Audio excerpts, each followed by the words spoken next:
తరువాతి నామంలో అంటే 14వ నామంలో ఆదిశంకర భగవత్పాదుల్ని పరివ్యాజ్యాశ్రమోద్ధర్త్రే నమః అని కీర్తిస్తున్నారు. పరివ్రాజకుడు అంటే సన్యాసి అని, అన్నిటినీ పరిత్యజించినటువంటి వారు అంటే ఇక సాంసారికమైన విషయముల యందు ఏ విధమైన అనురక్తి లేక సర్వసంగ పరిత్యాగం చేసి కాషాయము దండకమండలములను ధరించి ఎంతసేపు ఆత్మ శోధన చేస్తూ ఆత్మ సంబంధమైన విషయాన్ని మాత్రమే లోపల పరిశీలనం చేస్తూ ఆ అద్వైతానుభూతిని పొందడానికి నిరంతర ప్రయత్నం చేసేవారు ఎవరున్నారో వారిని పరివ్రాజకులు అని పిలుస్తూ ఉంటారు. అటువంటి పరివ్రాజకుల యొక్క ఆశ్రమాన్ని ఉద్ధరించినటువంటి వారు. ఎందుకని అంటే మీరు జాగ్రత్తగా గమనిస్తే శంకరాచార్యుల వారి జీవితంలో ఒక అద్భుతమైన విశేషం కనపడుతుంది. సర్వసాధారణంగా లోకంలో చాలామంది సిద్ధాంతకర్తలుగా ఉంటారు. అంటే ఇది సిద్ధాంతము అని వారు ఏదో మోక్షమును పొందడానికి ఇది విధానము అని సిద్ధాంతం చేసేవారు, భక్తి విషయంలో పాటించవలసిన విధానము అని సిద్ధాంతం చేసేవారు. అట్లా ఒక సిద్ధాంతాన్ని రూపకల్పన చేసి ఆ సిద్ధాంతాన్ని ప్రబోధం చేస్తూ ఆ సిద్ధాంతాన్ని పాటించాలని అనురక్తి కలిగిన అనుమాయులందరినీ కూడా తమతో పాటు కలిపి తిప్పుకునేటటువంటి విధానంలో కొంతమంది ఉంటారు. కొంతమంది కేవల సిద్ధాంత ప్రచారము మాత్రమే కాకుండా ఏదో వారు ఏ విషయ సంబంధమై మగ్నమై ఉన్నారో ఆ విషయం వరకు మాత్రమే పరిమితమవుతూ ఉంటారు. కానీ మీరు శంకరాచార్యుల వారి జీవితాన్ని గమనిస్తే కనపడే అద్భుతం, వారు శరీరంతో ఈ భూమి మీద ఉన్నది 32 సంవత్సరాలు. కానీ వారు కేవలంగా ఏదో ఒక సిద్ధాంతాన్ని ప్రచారం చేయడం వరకు మాత్రమే పరిమితం కాలేదు. అద్వైత సిద్ధాంత ప్రచారకర్త మాత్రమే కాదు, ఆయన మిగిలిన విషయాలన్నిటినీ కూడా వ్యవస్థీకరించారు. అది చాలా చాలా గొప్ప విషయం.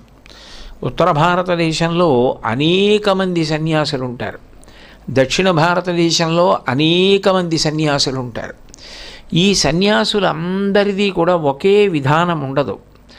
ఒక్కొక్కరు దండం పట్టుకునేటటువంటి విధానం వేరుగా ఉంటుంది, ఒక్కొక్కరు దండానికి బట్ట కట్టే విధానం వేరుగా ఉంటుంది, ఒక్కొక్కరి యొక్క వస్త్రధారణ వేరుగా ఉంటుంది. సన్యాసంలో శ్వేతవస్త్రములు ధరించేవారు కొంతమంది ఉంటారు, కాషాయాంబరములు ధరించేవారు మీది మిక్కిలిగా కనపడతారు. వీళ్ళందరి యొక్క ఆచార వ్యవహారాలు, వీళ్ళందరి యొక్క పూజా విధానాలు, వీళ్ళందరి యొక్క ప్రవర్తించేటటువంటి రీతి ఒక్కలా ఉండవు. ఇది వ్యవస్థీకరించి ఒక చోట సమావేశమైనప్పుడు ఈ సన్యాసులందరూ కూడా ఎవరి ఆచారమును ఎవరి సంప్రదాయమును వారి దృష్టిలో పెట్టుకుని విభాగం చేయబడినప్పుడు వారు చూడగానే గుర్తుపట్టబడేటట్టుగా, వారి సంప్రదాయం అర్థమయ్యేటట్టుగా, నిర్వహించే వారికి తేలికగా ఉండాలి. చూడగానే ఓ వీరు ఈ సంప్రదాయములకు చెందినవారు, వీరు ఇట్లా ఉంటారు అని చెప్పి తెలుసుకోవడానికి అనువైనటువంటి రీతిలో విభాగం చేశారు. అట్లా వ్యవస్థనంతటినీ కూడా మళ్ళీ విభాగం చేసి అది శాస్త్ర ప్రమాణాన్ని అనుసరించి విభాగం చేసి వీళ్ళందరినీ అదే కట్టుబాటులో ఉండేటట్టుగా ఎవరిని వారిని నడిపిస్తూ వ్యవస్థనంతటినీ కూడా చక్కదిద్దడం. ఇన్ని లక్షల మంది సన్యాసుల్ని అలా విభాగం చేసి వాళ్ళందరూ కూడా సంతోషించి, ఇది నిజం, మేము ఇట్లా విభాగం చేయబడితే మేమందరం ఒక చోట కలిసినప్పుడు ఏ విభాగానికి చెందిన వారం ఆ విభాగంగా ఒక చోట ఉంటే మా ఆచార సంప్రదాయాల గురించి మాలో మేము మాట్లాడుకోవడానికి మరింత ఉన్నతిని సాధించడానికి అవకాశం ఉంటుంది అనే రీతిలో అట్లా విభాగం చేసి నడిపించడం అంటే అది సామాన్యమైన విషయం కాదు. ఎందుకనంటే కేవలం ప్రబోధం ఒక్కటే అనుకోండి, తాను ఏ సిద్ధాంతాన్ని నమ్మారో అది ప్రబోధం ఒకచోట కూర్చుని చేయడం కొంతవరకు మేలు. ఒకచోట కూర్చుని చెయ్యకుండా ప్రయాణం చేస్తూ అనేక చోట్లకి తాను వెళ్ళి ప్రబోధం చేయడం చాలా చాలా కష్టం. అందున ఆయన వాడిన ప్రయాణ సాధనాలు లేవు. ఆయన ఏమి ఎప్పుడు వాహనాలు ఎక్కి వెళ్ళలేదు. సన్యాసాశ్రమం కాబట్టి కాలినడకనే యావత్ భారతం పర్యటించారు. అలా కాలినడకన వెడుతూ ఇన్ని సిద్ధాంతాల్ని కూడా ఆయన సమన్వయం చేసి అద్వైత సిద్ధాంతాన్ని స్థాపించడమే ఒక ఎత్తు, దాన్ని ప్రచారం చేయడం ఒక ఎత్తు, ఇన్ని గ్రంథాలు రచన చెయ్యడం ఒక ఎత్తు. ఇవన్నీ ఒక ఎత్తు అయితే వ్యవస్థలని నిర్మాణం చేయడం ఒక ఎత్తు. ఒక వ్యవస్థని నిర్మాణం చేయడం అంటే అది చిన్న విషయం కాదు. ఒక వ్యవస్థని నిర్మాణం చేసేటప్పుడు ఇవాల్టికి పనికొస్తే చాలు అనేటట్టుగా నిర్మాణం చేయడం కాకుండా దార్శనికతతో అది ఎప్పటికీ కూడా ప్రయోజనాలకి జవాబు చెప్పేటట్టుగా అంత అద్భుతంగా వ్యవస్థని ఏర్పాటు చేసి ఆ వ్యవస్థతో అందరినీ అనుసంధానం చేసి నడిపించాలి అంటే దానికి నిర్వహణా సామర్థ్యం ఉండాలి. అంటే నిజంగా చెప్పాలి అంటే శంకరాచార్యుల వారు కేవలం ఒక సిద్ధాంతకర్త, భాష్యకర్త, ప్రచారకులే కాదు, వారు ఒక గొప్ప పరిపాలనా దురంధరులు. ఆయనలో కనపడనటువంటి ఒక గొప్ప పరిపాలనా అంశం ఉంది. అందుకే అంత అద్భుతంగా సన్యాసాశ్రమాన్ని అంతటినీ కూడా తీర్చిదిద్దారు.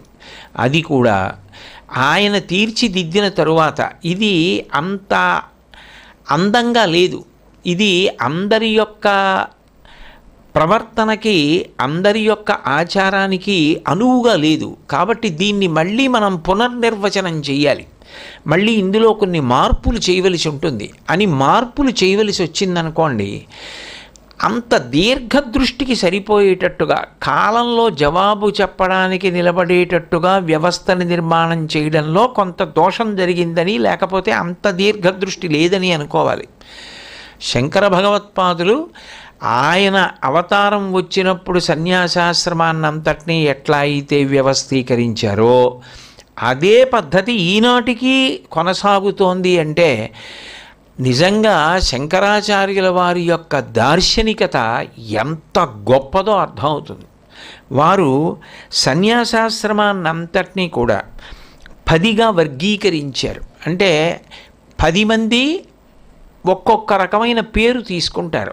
ఆ పేరు వారి సన్యాసాశ్రమ నామంలో చివర ఉన్నది అంటే దాని అర్థం ఆ సన్యాసాశ్రమ నామానికి అనుగుణంగా వారి కట్టు, బొట్టు, ఆచారం, పూజ అవన్నీ ఉంటాయని గుర్తు.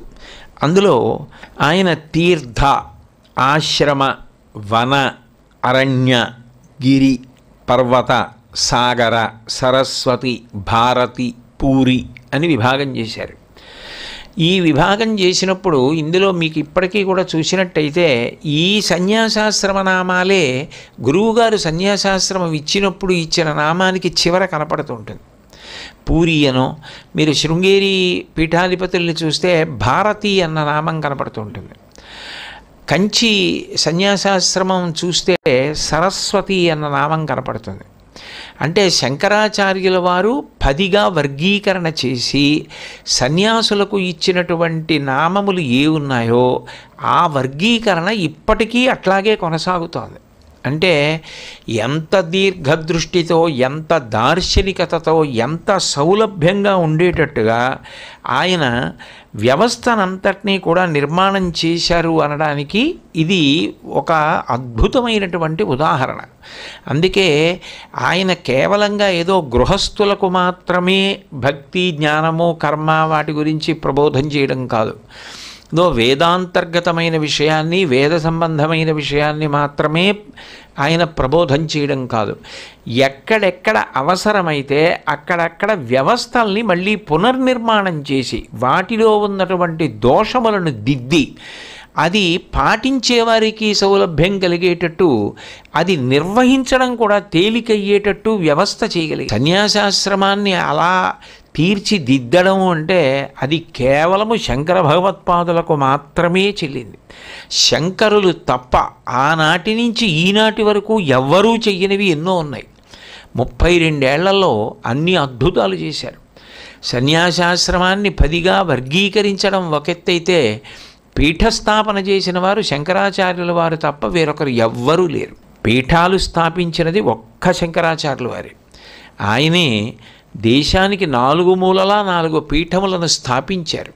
కాబట్టి ఆయన ఏది చేసినా కూడా అందులో అంత దీర్ఘదృష్టి, వ్యవస్థలని నిర్వహించడం, ఇన్నిటిని కలిపి చేసినటువంటి మహాద్భుతమైన వ్యక్తిత్వం. అది తెలియచేయడం కోసమని ఆయన చేసినటువంటి ఆ అద్భుతాన్ని అందరికీ అర్థమయ్యేటట్టుగా ఆయన వైభవాన్ని తెలియచేయడానికి పరివ్రాజ్యాశ్రమోద్ధర్త్రే నమః, పరివ్రాజకుల యొక్క ఆశ్రమాన్ని ఉద్ధరించినటువంటి మహాపురుషులు అంటారు.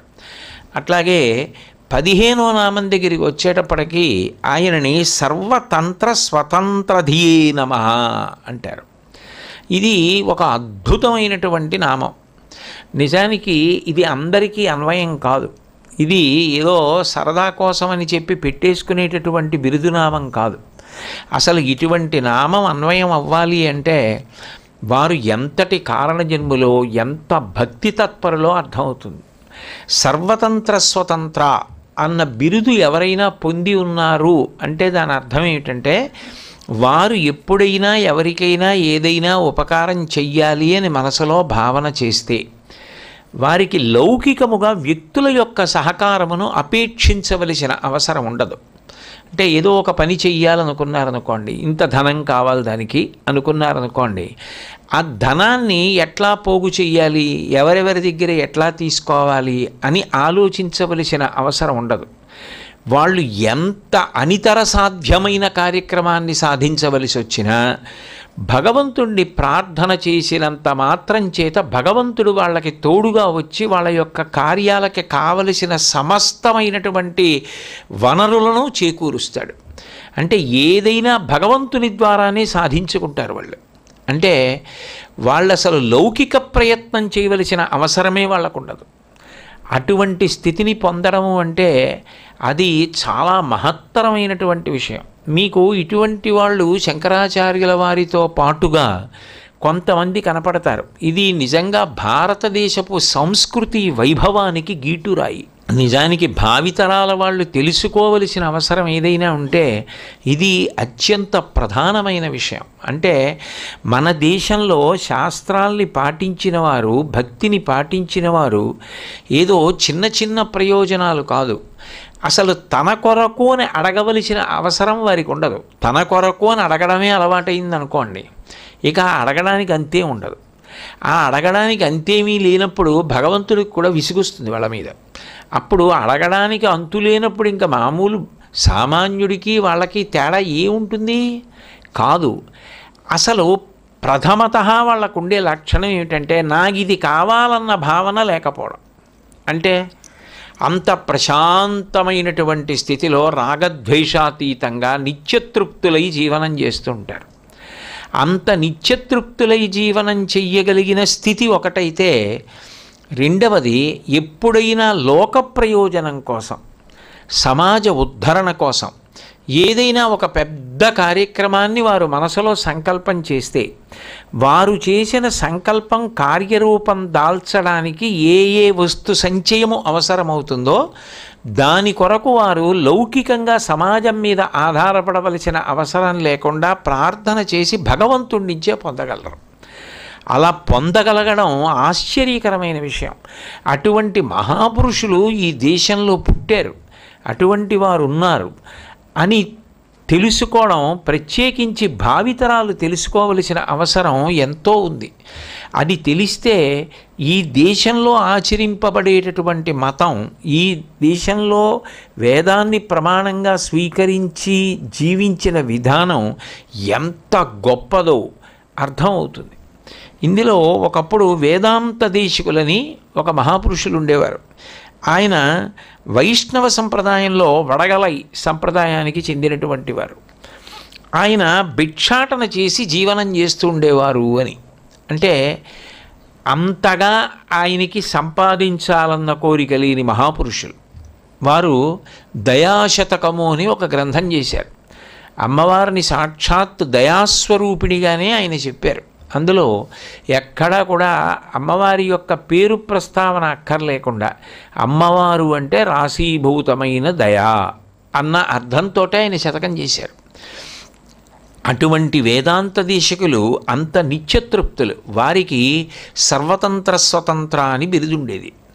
ఎప్పుడూ లోకంలో ఒకరు ఒక స్థాయిని చేరితే ఆయన మీద అసూయాద్వేషాలు పెంచుకునే వాళ్ళు కూడా పక్కనే ఉంటారు.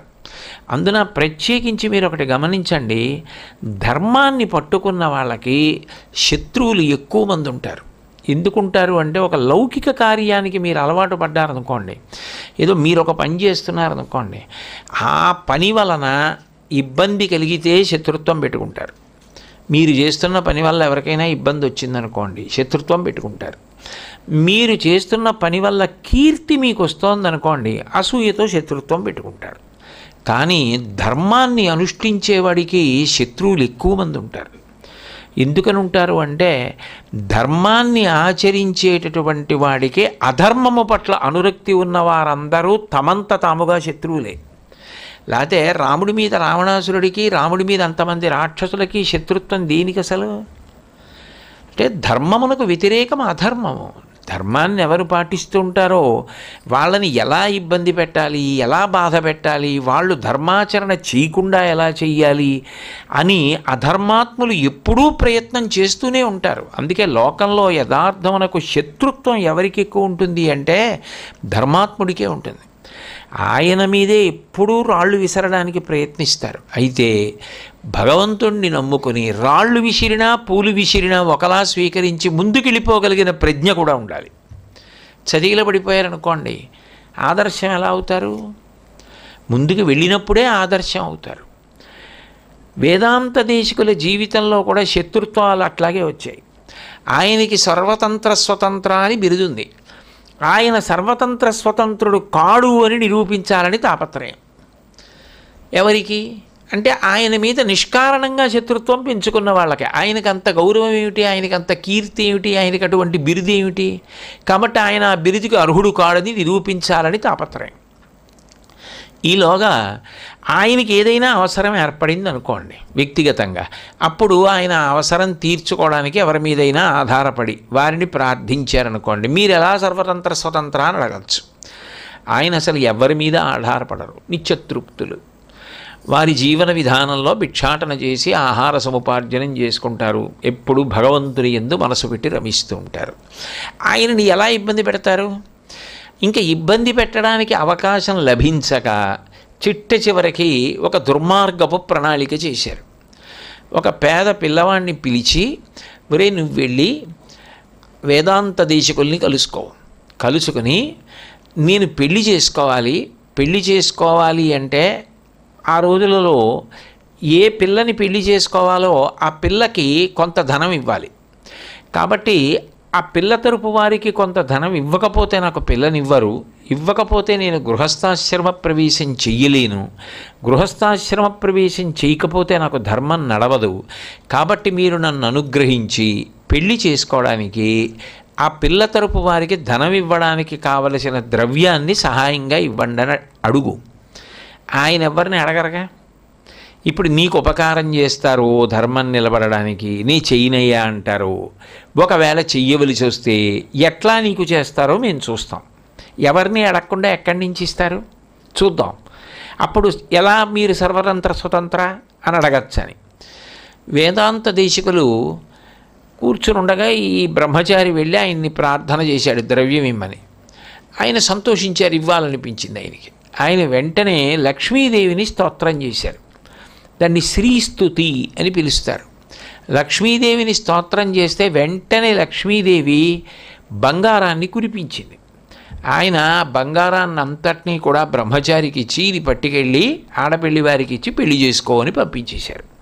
ఆయన మీద శత్రుత్వం పెట్టుకున్న వాళ్ళందరూ ఇక పైన ఎప్పుడు వేదాంత దేశికుల జోలికి వెళ్ళకూడదు, వారు సర్వతంత్ర స్వతంత్రులే అని వెళ్ళిపోయారు. శంకర భగవత్పాదాచార్య స్వామి వారు కూడా సర్వతంత్ర స్వతంత్రులు. ఎందుచేతనంటే వారు జీవితంలో అనేక సందర్భాలలో ఇతరులకు ఏదైనా సహకారం చెయ్యాలి అని అనిపించినప్పుడు ఆయన భగవంతుణ్ణి ప్రార్థన చేసినంత మాత్రం చేత భగవంతుడు అనుగ్రహించి కనకవృష్టిని కురిపించి